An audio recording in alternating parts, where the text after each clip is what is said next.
Bonjour à tous, aujourd'hui dimanche 26 avril, il est à peu près 11h30, il fait déjà 17 degrés en Loire-Atlantique, on attend 25 degrés à l'ombre cet après-midi, donc encore une journée de cagnard. Pas un pet de vent, atmosphère sec. Donc au programme aujourd'hui, nous allons voir la plantation des poivrons. Également, je vais récolter tous mes poireaux qui montent en fleurs les uns après les autres, donc récupérer ce qui est récupérable, en garder deux beaux qui montent en fleurs pour faire des graines, et le reste finira au congélateur. Comme ça va me libérer tout cet espace pour y mettre prochainement les cultures d'été. Aubergines, poivrons, je pense à cet endroit-là. Récolte de rhubarbe aussi, parce qu'à prendre la place. Au passage, je voulais vous montrer le semis de fenouil qui commence à germer. Là, vous voyez là. Donc plutôt satisfait. Je viens d'arroser là. Donc n'hésitez pas à faire des semis directs pour gagner du temps, au lieu de faire ça à la maison et de repiquer en godet. Au mois d'avril, on peut semer directement en pleine terre. Pour ceux qui habitent dans le nord et en montagne ou vers la Corrèze, tout ça, avec des nuits à 4 degrés, vous mettez une petite protection. Voilà. Donc c'est parti pour la plantation des poivrons dans la serre. Je vais en implanter deux à l'entrée de chaque serre, de part et d'autre de l'entrée de la serre. Donc voilà le spécimen semé le 1er février. Donc plutôt beau, environ entre 15 et 20 cm de haut. Le deuxième un peu plus petit lui, mais tout aussi beau.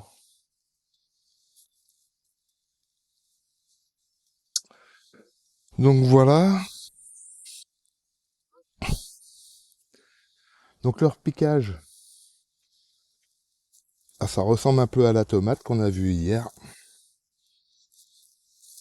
Culture assez gourmande, donc va falloir engraisser un peu la zone. Donc toujours pareil, on commence par dépailler la zone, l'endroit d'implantation. Toc.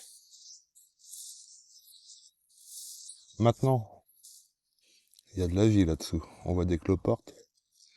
Je sais pas si vous voyez là.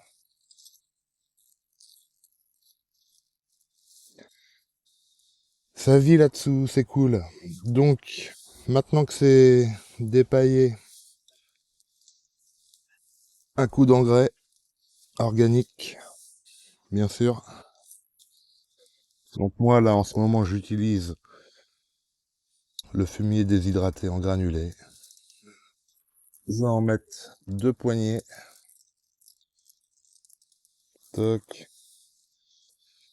Je vais prendre mon croc pour mélanger le fumier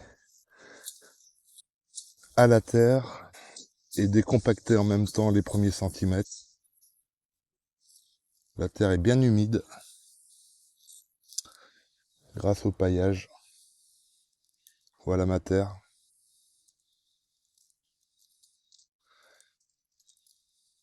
Bien granuleuse. Donc maintenant je vais faire mon trou.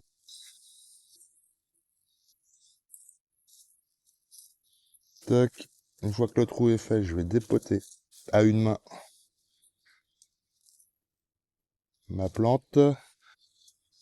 Donc voilà, système racinaire relativement développé, pas de trop, ça chignonne pas, c'est toujours aussi nickel. Je l'installe et je rebouche. Là je laisse les deux cotylédons et je rebouche. Je veux dire, je plante mon pied au ras de la terre. J'enfouis pas la tige. Je tasse éventuellement un peu. Remets mon paillage autour pour garder l'humidité. Voilà ce que ça donne. Et maintenant, on finit toujours par un bon arrosage conséquent de plombage pour chasser l'air et pour que la terre colle bien aux racines. Ainsi, ça va limiter le stress de la plante. Donc voilà pour le premier. On suivra ça plus tard. L'évolution. On va passer au deuxième vite fait. Donc c'est pareil, hein. Je mets mes 2 bonnes poignées de fumier. Toc. Je prends mon croc.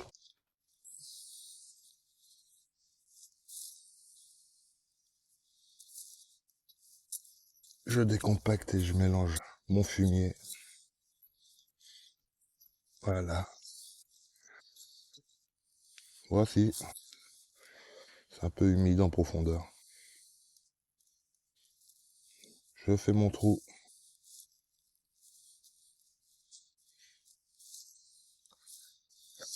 Je dépote ma plante. Donc là, le système, elle est plus petite, le système est moins développé. Vous voyez, la motte est pas venue entière. Je vais mettre le reste de terreau dans le fond.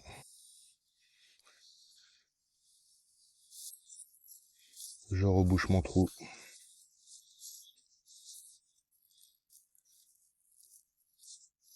Je tasse légèrement. Je remets mon paillage. Mais là, je pense que j'en rajouterai par la suite. Il n'y en a pas assez dans cette zone. Voilà. Et j'arrose en conséquence.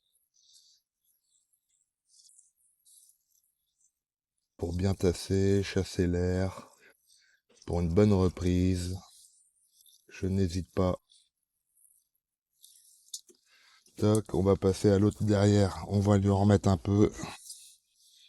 Donc vous voyez, pour 2 plants, j'utilise un arrosoir. Voilà. Mais je serai tranquille pour un moment. Toc. On partage. Allez hop. Voilà. Et là, je n'y touche plus.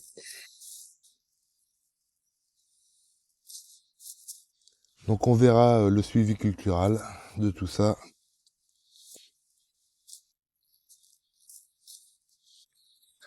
Donc ça c'est fait.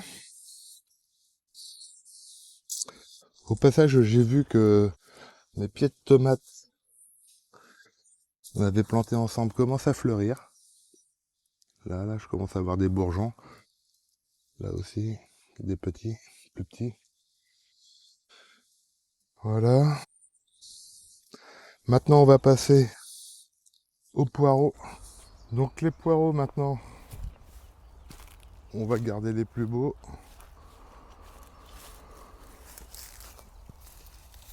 Les petits qui montent en fleurs comme ça, là, en général, ils sont durs au milieu. On peut trop rien récupérer, mais ça, celui-ci là, il est bien. Ça va me dégager toute la zone. Celui-ci tout petit.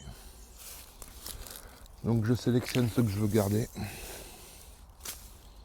Tac. Celui-là. Donc il y aura un gros coup de d'éminçage pour les mettre au congélateur. Celui-là il est petit, mais il ne monte pas en fleurs. C'est nickel. Donc je vais avoir une bonne récolte quand même. Voilà. Ça va finir au compost. Ça aussi. Ça, celui-ci, il est moyen, je vais le garder. On verra ce qu'on peut récupérer. Ça, c'est trop petit. Ça aussi.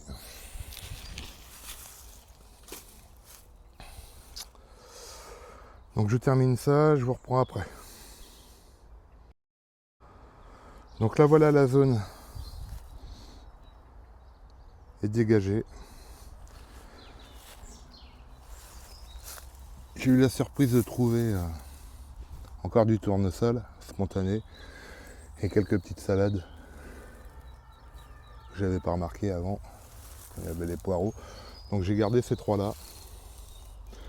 Là ils sont en bord de zone, donc ils vont pas me gêner. Je pense que je vais les laisser là. Sinon j'aurais pu les déplacer ailleurs hein, en les déracinant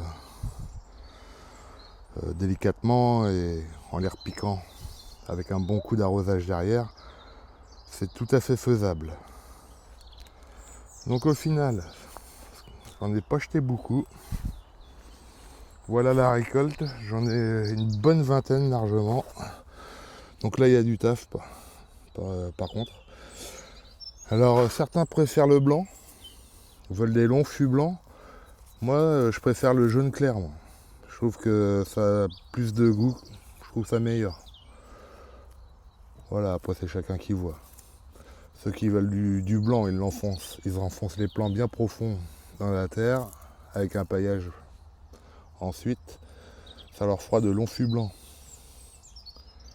Et si vous les enterrez moins profond, vous aurez plus de vert clair. Donc c'est au choix. Vous voyez là, j'ai de quoi faire en vert clair.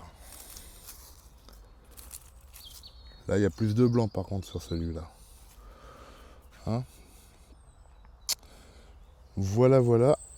Pour le poireau, donc la zone, je pense pas que je la préparerai aujourd'hui pour accueillir mes plantations d'été. Je sais pas si je vais avoir le temps. Tiens, il y en a un qui s'est fait la malle. Maintenant, on va aller voir la rhubarbe. Donc au passage, je vous montre les deux plants de tomates qu'on avait repiqués ensemble hier. Ils se portent magnifiquement bien. Dites-moi en commentaire si vous avez déjà commencé à en mettre en extérieur. Au niveau des deux choux-fleurs qui sont magnifiques, hier je vous disais que j'avais pas eu d'attaque de limaces, et ben j'en ai eu une cette nuit. Voilà, on retrouve un bout de feuille là. Il reste plus que la tige. Sinon pour les betteraves que nous avions repiquées, vous voyez qu'elles sont redressées cette nuit. On a des nuits à 9 degrés, donc le frais, ça les fait remonter, ça les fait se redresser. J'ai remis un petit coup d'arrosage ce matin pour aider à la reprise. Vu qu'on a du 25 à l'ombre cet après-midi. Donc voilà, nickel tout ça. Alors la rhubarbe, elle est là. Sacrée rhubarbe, magnifique plant, qui est là depuis 6 ou 7 ans. Et qui s'étend en fait, qui prend beaucoup trop de place. Ça me bouffe ma zone de culture chaque année. Hein, en dessous les feuilles là, on va trouver des salades. Vous voyez, salade qui s'est couchée pour chercher la lumière à cause de la feuille qui est dessus. Donc voilà, c'est pour ça que je vais récolter. Et en plus c'est le bon moment parce que elle n'est pas montée en fleurs. Donc pour ce faire, on va prendre celle-ci, qui a une feuille immense là. Regardez ma main. Pourtant j'ai des grosses mains. Vous voyez un peu la taille de la feuille. Donc tout simple, on va chercher la carde. Là. Et on va à la base. Et on tire dessus. Voilà. Toc. Sacrée carde. 5 cm de large. C'est du costaud. On enlèvera la feuille avec avec les feuilles on peut faire du purin. C'est bon pour le puceron. Vous vaporisez ça sur les pucerons. C'est idéal. Donc voilà, bah là c'est pareil, on va s'amuser à arracher les plus belles et celles qui nous gênent. Ça repoussera de toute façon. Et ça laissera la place aux autres.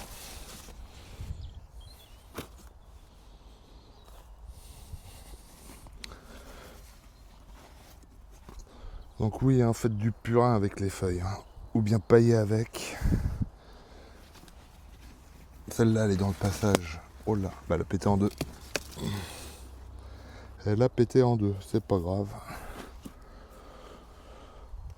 De toute manière, pour les consommer, on les coupe. Voilà, je vais prendre celle qui gêne mes salades là. Toc. Hein, c'est beau tout ça. On dit que ça aime le mi-ombre. Ma rhubarbe, elle est en plein soleil. Elle pousse tout aussi bien.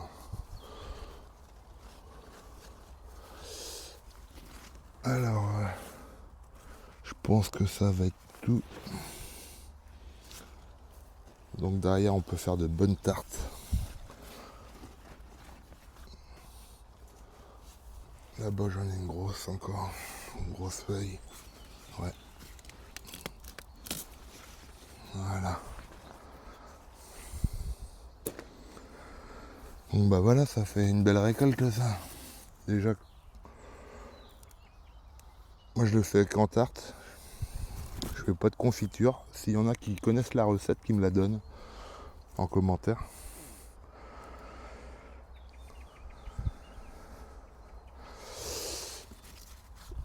Donc voilà pour la rhubarbe. Toc.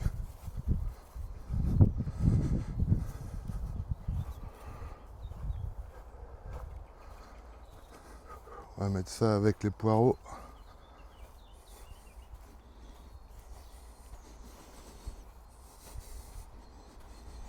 Non, on va mettre ça plutôt à l'ombre là-bas. Ici, là. Voilà. Bon, bah voilà. Pour les récoltes du jour. J'espère que cette petite vidéo vous aura plu. Profitez bien de votre jardin, de votre potager. Dites-moi en commentaire ce que vous allez faire aujourd'hui. Comme tâche, comme activité, ça m'intéresse. Est-ce que vous avez commencé à repiquer des tomates, des poivrons, des aubergines à l'extérieur ou sous serre? Ça m'intéresse. Posez-moi les questions que vous voulez. Et puis on se dit à très bientôt. Allez, ciao ciao.